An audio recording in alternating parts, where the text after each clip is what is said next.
Olá, bom dia. Olha só, nós estamos aqui no nosso podcast, na sala de leitura, e eu estou tendo o prazer de receber a Joyce, né? A Joyce é a nossa parceira, parceiríssima, né? Muito educada, né? Eu estou muito feliz de ter chego o dia, né, do nosso podcast, né, Joyce? Seja bem-vinda, viu? Olha lá pra câmera, olha. Dá um tchau, pessoal. Oi, Fala gente, tudo oi, bem? né? O pessoal vai estar Prazer, assistindo tá? você. O podcast, gente, ele vai ser dividido, né, com a comunidade leitora, com as pessoas que vão estar assistindo. Então ele é muito gostoso, porque a gente vai construindo, vai fazendo Sim. laços, né, de conhecimento, de informação e trocando bastante ideias, se enriquecendo um com o outro, né? Uhum. E a Joyce está aqui para nos compartilhar com o. A Forja, gente, um livro que também tem seu filme, né? E eu vou falar um pouco sobre ele. Né? Então, ela vai falar sobre a Forja, né? A Forja ela tem um livro e também tem o O filme, filme, sim. né? Então você analisou os dois, né? Você assistiu os Uma dois, pesquisada. deu uma Uhum. pesquisada, tudo. Conta pra gente, né? Conta pra gente, Joyce, o que a Forja aborda? Então, gente, tudo bem? A paz, meu nome é Joyce, como a professora já falou. E o livro A Forja, ele é baseado em ensinamentos, conselhos, lições bíblicas, né? E por trás desse ensinamento, a gente tem um filme que se chama A Forja, que relata a história de um jovem que se chama Isaías, tem 19 anos, que possui uma dificuldade ao longo da sua vida, na sua infância, e ele mora somente com sua mãe. E essa mãe também passa por dificuldade no desenvolvimento dele, por ter sido mãe solteira.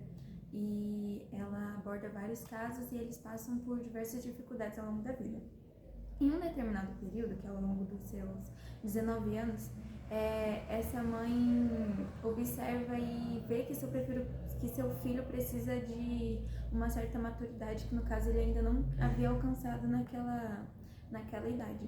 E ela busca orações, falar com ele, comunicações com ele, para que ele venha perceber e poder, um exemplo, desfrutar dessa vida, né? E ele, depois das dificuldades, acontece alguns perrengues ao longo do filme, mas ele vai procurar emprego, né? E ele acaba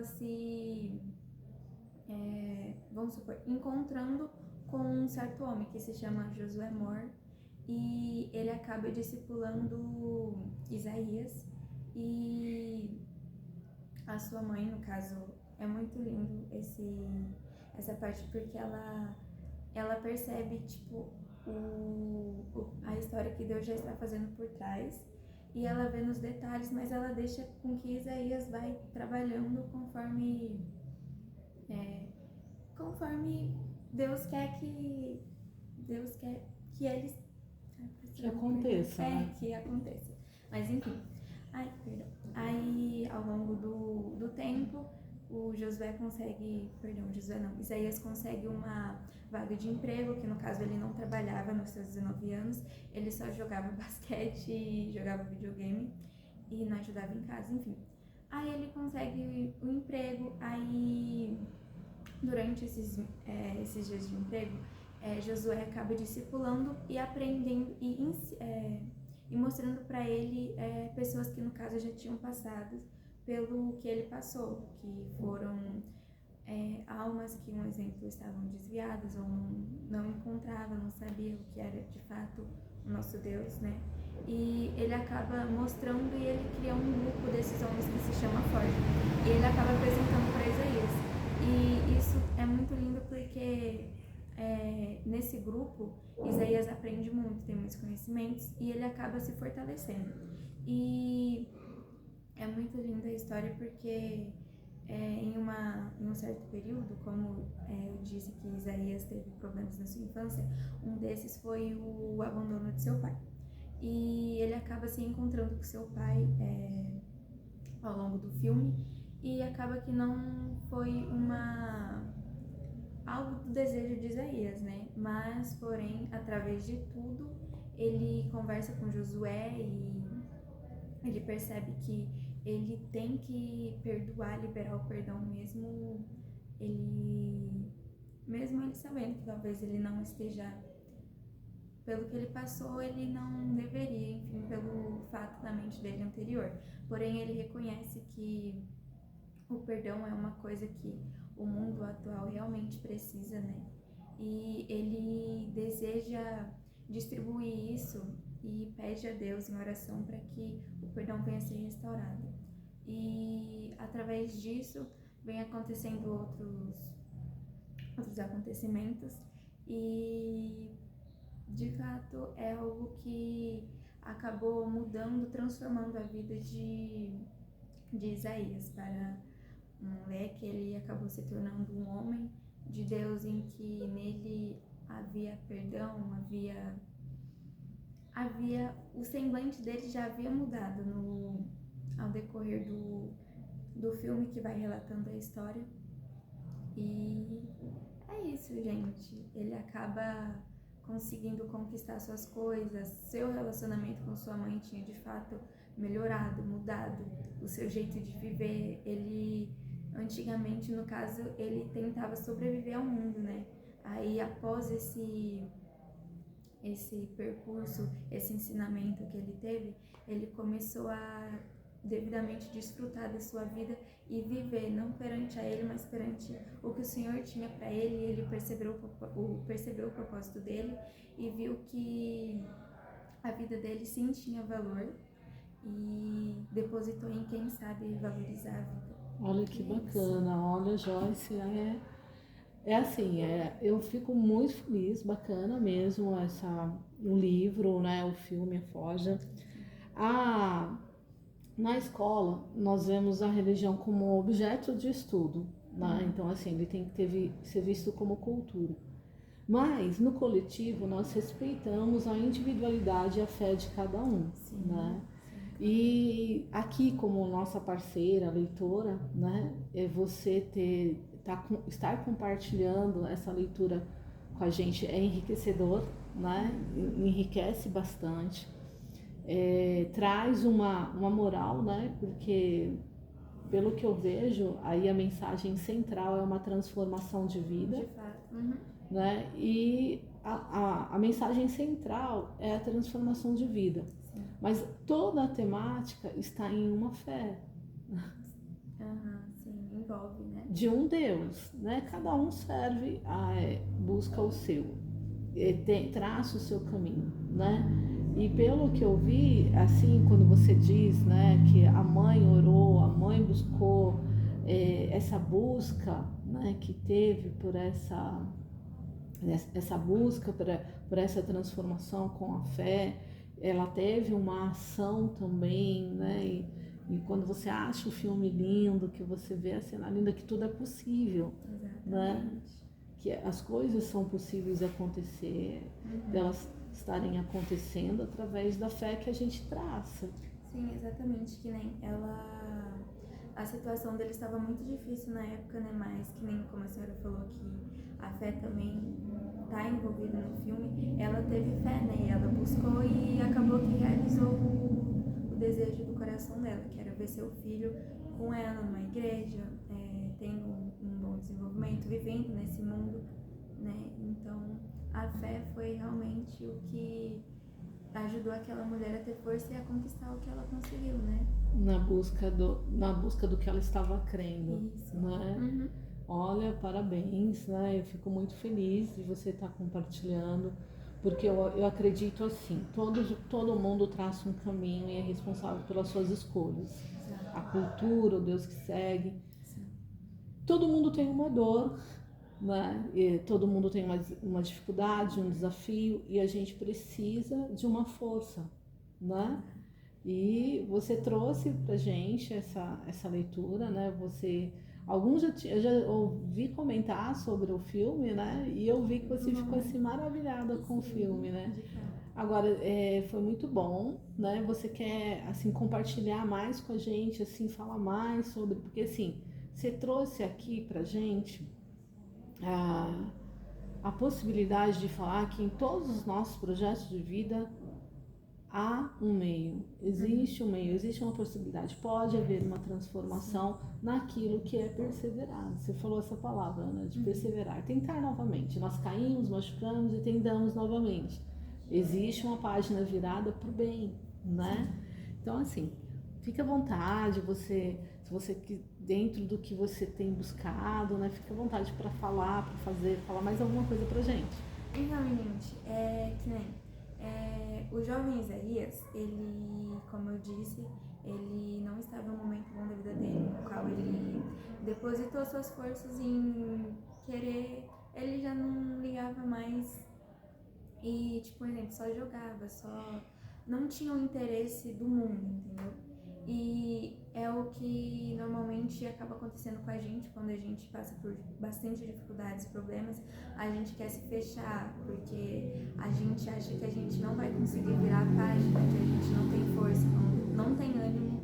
E isso foi o que eu acho que ele devidamente achava e o que o mundo atual e muitos jovens, adolescentes, muitas pessoas passam por isso, por achar que não vai conseguir vencer, que não tem maneira, não tem solução.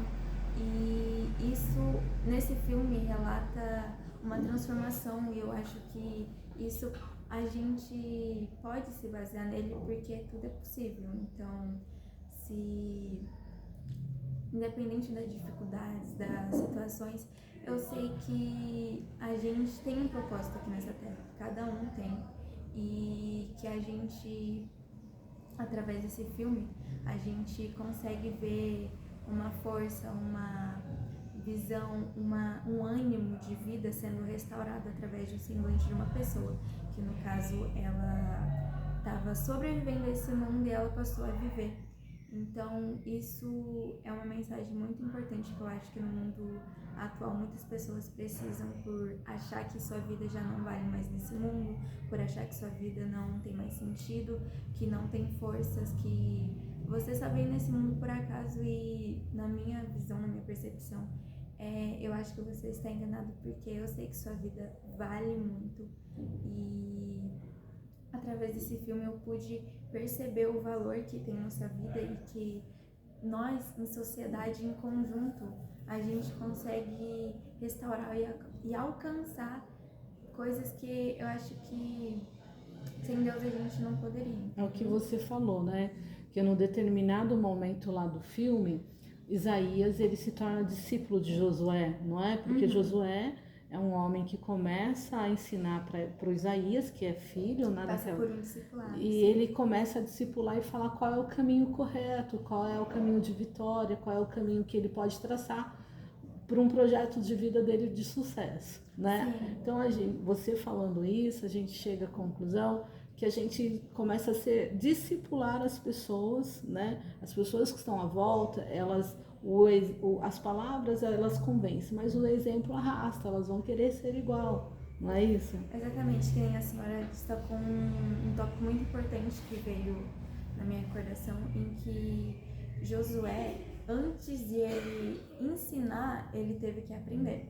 E eu vou destacar um tópico aqui que foi Josué, ele perdeu um filho muito cedo. E ele perdeu esse filho em um acidente em que o homem estava bêbado, né? E acabou, se eu não me engano, de fato acontecendo alguma coisa que veio a levar o seu filho a óbito. E acho que durante o período de um ano, Josué acabou restaurando sua vida, né? Enfim. Aí ele veio procurar esse homem bêbado que tinha acabado influenciando na morte de seu filho. E não foi fácil, mas ele teve que liberar o perdão por essa pessoa que devidamente acabou levando seu filho a óbito, né? E ele trouxe isso no filme e ele liberou perdão sobre essa pessoa que de fato tinha arrancado algo muito importante da vida dele. Porém, este acontecimento conseguiu fazer com que, quando Isaías visse seu pai, que no caso foi meio desconfortante, foi difícil sim, mas o ensinamento de Josué trouxe com que Isaías se fortalecesse e também conseguisse perdoar o pai dele, porque depois de um ano Josué veio procurar este homem que no caso tinha influenciado na morte de seu filho, veio, perdoou este homem e também ensinou o caminho de Jesus, que no caso discipulou esse homem, e esse homem também fez parte da forja, e isso foi um exemplo lindo lá no filme, foi algo muito surpreendente, real, e acabou que Isaías teve uma influência nisso, e isso no caso nos influencia no nosso dia a dia, e de fato Isaías também conseguiu liberar perdão pelo ensinamento de Josué. Então, muitas das vezes a gente passa por uma coisa e acaba que, com essa solução que a gente consegue, a gente acaba ajudando outras pessoas ao decorrer do tempo, entendeu? A gente acaba sendo inspiração e exemplo para essas pessoas. Olha, que bonito, muito bacana. É isso mesmo, muito bonito. Eu falo sempre aqui na sala de leitura, no meu Bom Dia, no podcast, que nós servimos a sociedade. Nós somos feitos para servir, dividir informação. Tudo que você constrói no seu conhecimento, que você lê, você vai dividir com alguém, você vai servir alguém e alguém vai seguir você, né? Então, muito lindo porque dentro desse livro, desse contexto aí, né, onde você fala que Isaías acabou sendo um discípulo de Josué, liberando o perdão, que é tudo. Quando você consegue liberar o perdão, você se liberta de muita coisa e das doenças psicossomáticas, né? Hoje, na vida secular, um mestre, todo professor, todo mestre, tá? Eles têm o seu discípulo. Então, não é errado quando você fala de usar o termo, né? Fazermos discípulos, né? As pessoas, umas nos seguem pelos nossos exemplos, outras nos seguem por o que nós falamos. Mas nós somos humanos, nós somos passíveis de erros, né? Quem não tem erro, né? Hoje nós vivemos num país onde predomina, né, o cristianismo, embora cada um segue ao Deus que você serve e tenha livre expressão, como você está aqui, né, na liberdade de expressar o seu cristianismo, que você segue os passos de Jesus, né? E é isso que você tinha falado para mim no começo. Quero que você fique à vontade. Você falou assim, professora, posso fazer uma oração? Com certeza, né? Nós estamos assim num ambiente coletivo, mas respeitando a individualidade e das escolhas de cada um, da crença de cada um. Pode ficar à vontade. Então, gente, é o que eu queria passar para vocês, essa visão de que você não está no mundo por acaso. Eu sei que Deus designou um propósito para cada um. Então, eu respeito cada religião, cada crença, sua escolha, né? Mas eu vim fazer a minha parte também, que eu já passei por dificuldades. Eu sei que, de fato, todo ser humano passa. E eu sei que a gente não é perfeito, que a gente erra, que a gente comete várias coisas que, no caso, não deveria cometer. E nossa mente acaba se tornando um turbilhão de coisas, e eu consegui ao longo da minha vida encontrar Jesus, e isso foi algo que me libertou. E eu queria passar para vocês que muitas pessoas talvez se encontram neste momento em que Isaías passou, sobre dificuldades do passado que dificultam a sua vida atual, né, também, e que estavam tentando sobreviver nesse mundo, e que acha a sua vivência, que, na minha opinião, pelo que eu sigo, é em Cristo Jesus. E eu queria fazer uma oração por vocês. Opa, sim, aí, então, eu vou começar, viu, gente? Sim. Senhor, meu Deus, meu Pai, grande e poderoso Deus, único que é digno de ser adorado e exaltado. Venho, Senhor, meu Deus, apresentar cada pessoa, cada alma que irá assistir esse vídeo, para que, como Isaías passou, se essa pessoa está passando por problemas parecidos, similares, que o Senhor venha, em nome de Jesus, restaurar o coração deles, reaquecer, Senhor, meu Deus, para que eles venham mudar de vida, para que eles venham reconhecer a verdade e reconhecer que é amado, cuidado e protegido pelo Senhor, porque o Senhor tem um propósito na vida de cada um. E que, como eu também tive dificuldades e eu consegui, em nome de Jesus, virar minha vida, transformar, achar o meu caminho, eu creio que em nome de Jesus essas pessoas também acham. Que o Espírito Santo do Senhor reaqueça o coração para que elas venham, em nome de Jesus, Senhor meu Deus, reconhecer o caminho e saber que elas são amadas, protegidas, guiadas, guardadas pelo Senhor, e que o sacrifício do Senhor não foi em vão, foi pelo que o Senhor ama a gente, e que independente de nossos erros, o Senhor está disposto, Senhor meu Deus, a nos perdoar pelo que a gente já passou, pelo que a gente fez, com que a gente possa, em nome de Jesus, reconhecer e entregar nossa vida, nos arrepender dos nossos pecados, entregar nossa vida devidamente ao Senhor, porque o Senhor é o Criador de tudo. E é isso, em nome de Jesus, que cada vida aí atrás dessa tela seja abençoada e restaurada pelo Senhor. Que, desculpa gente, eu tô com um pouco de vergonha, porque isso é algo que eu não, devidamente, eu acho que eu nunca fiz na minha vida. E eu já peço perdão por se eu cometi algum erro, sim, mas como a professora falou, Tá tudo também, certo. sim, somos seres humanos, tá e a gente está disposto Joyce. a errar. Mas é isso que eu queria entregar para vocês, que você é uma vida e você é importante para este mundo. E como a gente vive em sociedade, trazer, levar, exemplificar conhecimentos e modos é algo que devidamente é muito importante, e é o que eu venho trazer para vocês. E é isso. Ah, Joyce, eu fiquei emocionada. Pensando, a professora chorou. Muito obrigada, viu? Muito obrigada pelo carinho, pelo respeito, né? Obrigada pela parceria. Aqui nós somos um coração aberto, né? Eu, na minha faculdade, eu defendi, o meu TCC foi sobre o leitor proficiente. E uma das regras do discipulado, né, da gente discipular, da gente fazer alunos, é respeitar o aluno, Sim. né? Sim. É respeitar o leitor que vem aí, né? A leitura dele e o que ele segue. Então, eu fiquei muito emocionada com essa. Eu quero agradecer, tá? Pela sua participação, parceria de estar aqui com a gente, tá? De ter participado dos movimentos, do podcast, da proposta. Né? Sala de leitura não é simplesmente uma sala de leitura. Existe uma proposta pedagógica, existe um programa por detrás disso, que a gente respeita. E vocês, eu sozinha não faço nada e vocês me ajudaram muito, tá? Sim, e eu também queria abrir uma aspa aqui para agradecer primeiramente a Deus pela oportunidade de estar fazendo parte desse projeto maravilhoso, no qual eu também pude falar um pouco sobre ele. Agradecer pela professora pela oportunidade e o apoio, né, que ela tem a respeito também. E eu queria deixar uma mensagem para vocês não ser, para que a gente venha a ser uma fonte, não um dreno sobre este mundo. E é isso. Ah, muito obrigada. Parabéns. Obrigada, gente. Volte mais Tchau. vezes. Beijo, viu?